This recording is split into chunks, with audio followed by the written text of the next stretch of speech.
Regardless of hunger and instinct, cannibalism is not prevalent. It has not evolved in most societies, whether discussed openly or in remote areas. Most societies naturally avoid this topic. In this day and age, we have an acceptable level of crime in all human societies. Each level of crime may be slightly different, but no society is crime-free, including religious societies with the harshest punishments, which are also riddled with various crimes. Despite the crime rate, we have made some progress. My question is, where do you personally stand in this evolving world? How far would you be pushed to break the limits or rules of the group to which you belong, whether it be a social issue or one concerning your religious beliefs? Would you commit a spiritual crime knowing it is wrong? Would you blow yourself up to kill innocent people or bomb a city in the name of your group? In the end, would you resort to cannibalism if you were starving? I have not read or heard news of cannibalism, yet I hear of humans dying of starvation throughout history. Cannibalism is rarely heard of these days. Why do you think people don't kill others for food? They kill each other all the time. What are the reasons behind this? What makes us different from other creatures? Education. Education. Education. Interestingly, most societies follow a phenomenon where we don't kill each other due to our aggressive nature or lack of education, but kill each other because of our sense of belonging and politically tainted education. As babies, we don't discriminate, yet as adults, we can't stand each other.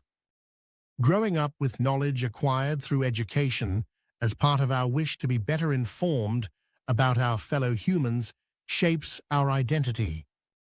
We wonder why others cannot understand that we will follow a group that encourages us to be informed and make informed decisions regarding other people in our society. We need to assess individually to choose whether to act as a human being in the group to which we belong. Your political identity is what you assume is the same as the groups you have chosen to follow. To me, knowledge is only knowledge when practiced. Wisdom is about the effects. If we learn to become or accept being human beings, we can overcome our identity crisis.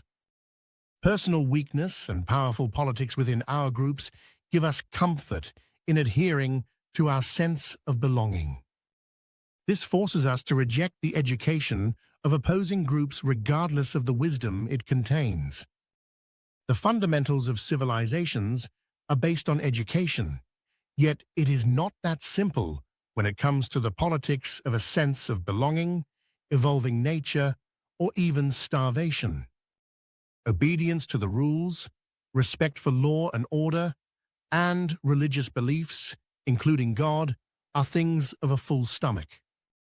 A few days of starvation create hallucinations, making this obvious. Regardless of our education, each of us comes with conflicting sides due to the ideas we receive from our group of birth. Despite the strength of our animal side, humans possess an equally strong spiritual side at our core. Yes, our good and bad are related to our core. Why would God do that to human beings? Why are there bad people, or why do people who are bad become good over time? Common sense comes to mind when people use the human body as an example of humanity. The first words of wisdom about good and bad are that we would not know the differences if there were no good or bad. I am not certain, but I have read somewhere that the human body consists of 10 trillion cells with 26,000 genes. We have 100 trillion good and bad bacteria with 3 million genes to keep our body alive. Even bad bacteria, viruses, and parasites are important to keep the immune system in tip-top shape to help the body stay healthy. To appreciate the good in life, individuals must understand that without both, there can be no distinction between bad and good. If we don't have anything bad like poisons in the body, our immune system is a dead duck, and we will not survive this world full of infections. We have earned the right to live on Earth by surviving infections. Good and bad can be an opinion of a certain time and era, and related to education or understanding. The bad in our gut is actually good if it helps us survive. People in society are like colonies of bacteria working for God or humanity. It may be chaotic if everyone in society is good because there is no gauge to compare good and bad. Bad has its importance for educational purposes, or we don't understand it at this time. Remember that our past bad behaviors are acceptable as well as the good things today, so an evolving entity can't be completely sure of their evolving knowledge. It is still a choice for the individual, regardless of the era they are born into. When it is established that choosing good or bad comes with a choice, that means there is much more responsibility on the individual's shoulders than we are taught to believe in religions. You simply can't hide behind the devil or God for your good and bad choices. God or devil don't come into your decisions because you have been blessed with free will. Thus, you individually have to take charge and be responsible for the decisions you make. Today, we have court systems in most human societies, and the fundamentals of justice are based on individual responsibilities and personal choices. No one disputes free will. Since good and bad are assessed by the popular beliefs of the era you are born into, it becomes problematic when the politics of the group you belong to conflict with the wishes of your fellow individuals. We may be taught that it is good to commit spiritual crimes for our belonging groups, whether in the name of nationalism or religion. This group may try to convince you that it is not a bad thing to do something bad, even though you are acting for the group, including so-called religious groups. The human individual is a subcontractor to God, so there is no if and or but regarding personal responsibilities for all the evolved and educated individuals.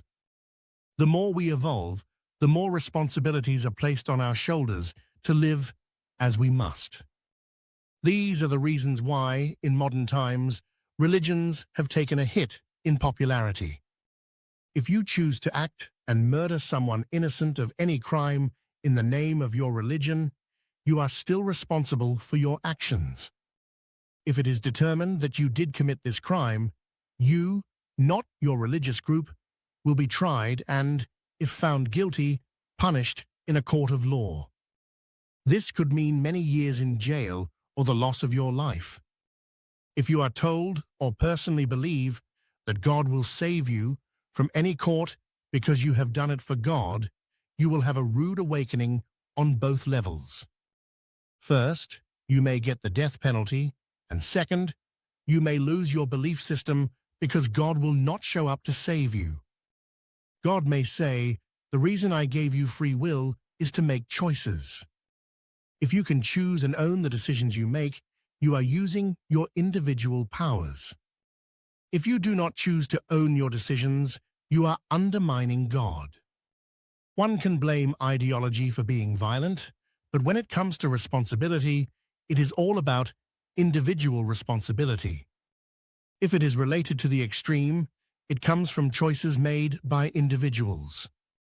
Being good or bad has been, is, and will continue to change with time. If your acts of being good are related to the politics of your sense of belonging, they may be tainted with something you perceive. It can be good, but if it is proven to harm innocent human beings, this is a spiritual crime committed by you, the individual. In this day and age, if you are still living in the past or want everyone else to live in past glory days, you are not paying attention to the changing world around you. If you believe even the leaves of the tree can't move without God's will, How can you choose to act independently to extremism and rob someone of their God-given life? If you believe someone's death by your hands is God's act, remember the power of the politics of your belonging group over you. Assess your sense of belonging and freedom, and create a balance so you can make a good judgment as an individual blessed with the godly gift of free will. You have been blessed with free will by God, not by your belonging groups, for a reason. The free will you have received is a gift from God to use within your belonging group, so think spiritually, not politically. Both good and bad are usually related to the choices of our animal and human sides. If everyone around us has a larger or dominating animal side, we would naturally follow, which is the norm. Yet potentially, each of us can use personal choice. As individuals, we make choices, but are dependent on the circumstances we face at the time. For instance, natural disasters or acts of God, national or religious conflicts, or serious health conditions will have the power to force us to comply regardless of our free will. I am saying that in the same breath, because we need to use our personal politics to survive in a world full of political infections. God's wisdom comes into play when you take chances and walk on fresh snow, not knowing what danger may be hidden beneath. The story of life comes from God, but the steps are taken by individuals with free will. Carving pathways is the individual's choice, which may take sacrifices, but the survival of humanity requires the physical hardship of human individuals. You may have a dotted storyline in your life, but you have been given the choice to connect the dots. Remember, we all come into life with a purpose, so God's work will be done through you.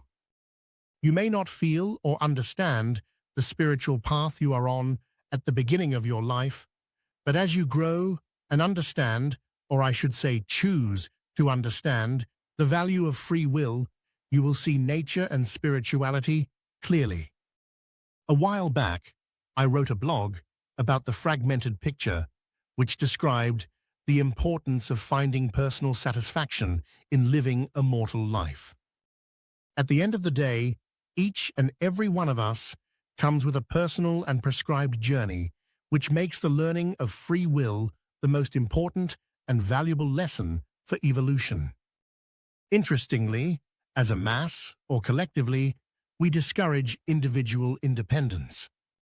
Many religions and ideologies even force individuals to stay within their boundaries. Yet, we are continuing to evolve. Without free will given by God, we would not evolve.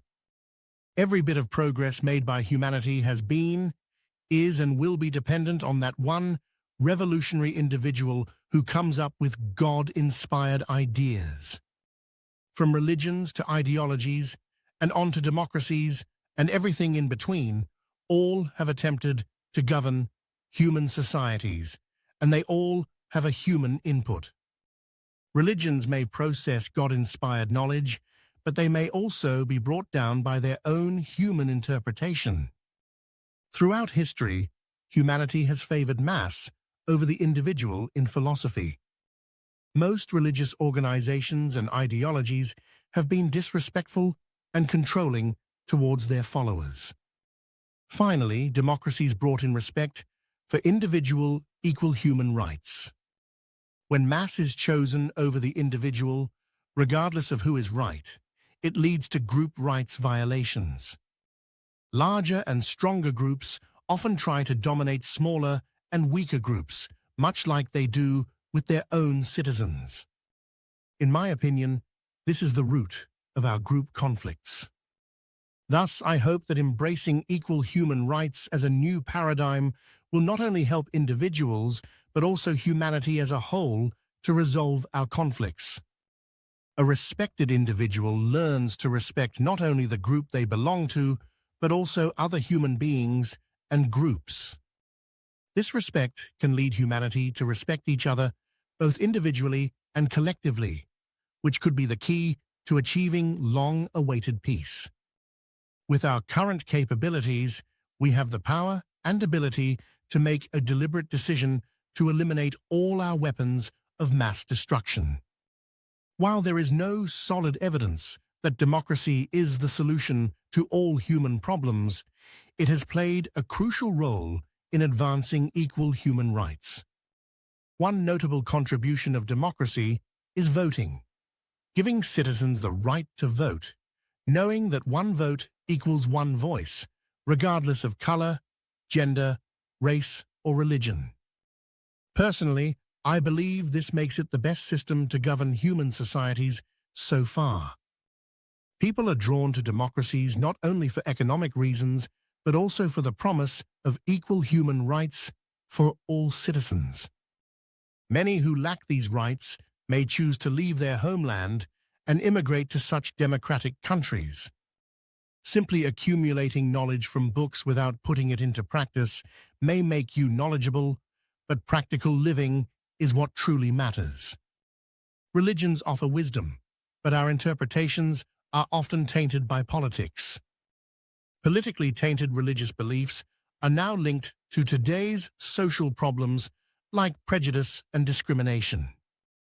This has placed spiritual aspects of religions in an awkward position as they've transitioned from teaching you to be selfless and compassionate beings to embracing politics, abandoning spirituality. Regardless of authenticity, God and spirituality do not govern because humanity is evolving. Knowledge evolves over time. The bitter truth is that truth cannot be mixed with politics. If combined, you may eventually commit a spiritual offense in the name of God, so it's better to keep them separate. We are not perfect beings until we reach our full potential, so politics should not dictate our belief systems. If you disrespect even one individual and feel superior, you are entering the realm of politics. You cannot judge who is going to hell or heaven. That decision lies between the individual and God. As we evolve, our concepts of good and bad seem to be shifting or becoming blurred. Today, no one wants to be associated with racism, slavery, prejudice, or discrimination. These are increasingly seen as crimes. In our recent past, however, they were trademarks of superiority in both religious and governing systems, actions used by various groups to demonstrate pride. Kingdoms, dictatorships, authoritarian regimes, and religious governing systems have all disregarded and continue to disregard individual human rights. Thanks to the internet, humanity, a sleeping giant, is waking up with the goal of achieving equal human rights for everyone worldwide. No one should be on the wrong side of history. Democracy's promotion of equal human rights should be respected because it aligns with God, spirituality, bourgeoisie, and humanity as a whole. Most other governing systems prioritize the politics of group membership over humanity as a whole. God and spirituality are universal truths for all of humanity.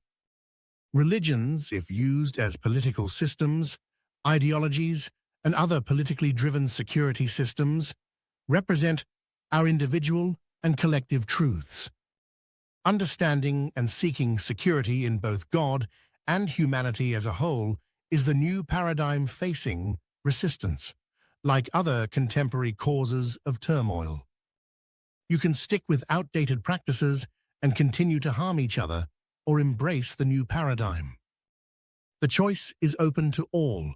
Choose humanity over group membership because we now possess weapons of mass destruction, and our current path is leading toward our extinction.